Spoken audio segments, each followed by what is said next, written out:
Hello everyone, today we will talk about 3D printing at McMaster University. Recently, someone posted this on Reddit. It reads, "Does Mac have a dual extension 3D printer? I was wondering which facility at Mac has them. This is for school, and not just for fun."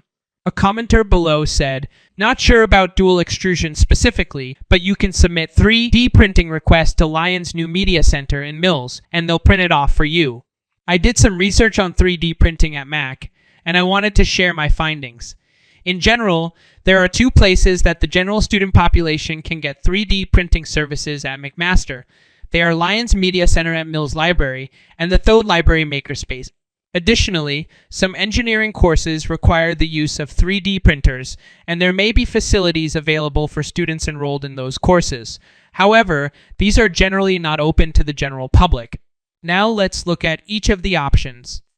The Lyon's New Media Center, located on the 4th floor of Mills Library, offers a free 3D printing service to all current students, staff, and faculty. You only need to submit your request via the internet, and they will print it for you. To use the 3D printing services at Mills, you will need to have an STL file for printing. Using Cura, scale, rotate, or resize the print so that it fits within the allotted print bed and time limit. Fill out the online request form and attach your file. They will print it and email you when it is ready. The 3D printers at Lyons use PLA plastic. This means that they are porous, and you should not use your prints for consuming food or drinks. You also will not be able to choose the color for your print. Print bed at Lyons measures 223 by 223 by 205 millimeters. There is a minimum size of 10 millimeters in all dimensions. For general prints, there is a time limit of 5 hours, and you may have 5 requests simultaneously.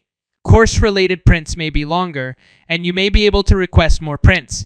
Moreover, there are restrictions on the kinds of things that they will print.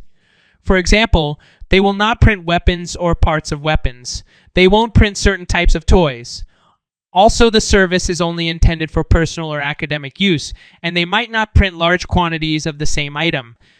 The staff at Lyons can question or reject any request at any time. All the information on 3D printing at Lyons can be found on their website.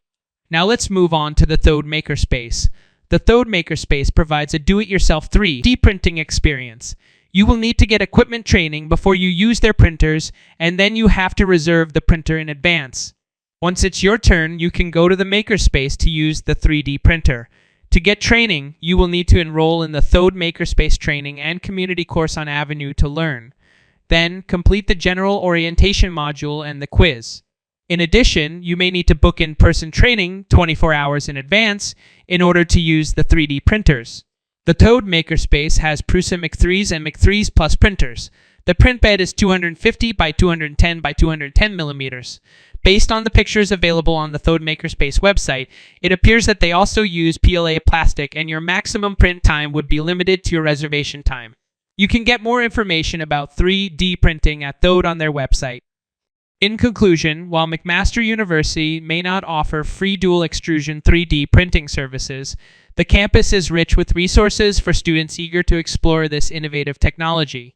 The Lyon's New Media Center provides a fantastic opportunity for students to engage with 3D printing without any cost, fostering creativity and learning in a supportive environment. For those who prefer a hands-on approach, Thode Makerspace offers a do-it-yourself experience that can be both educational and rewarding. So don't let the absence of dual extrusion printers deter you. Embrace the resources available and start your 3D printing adventure at McMaster today. Happy printing!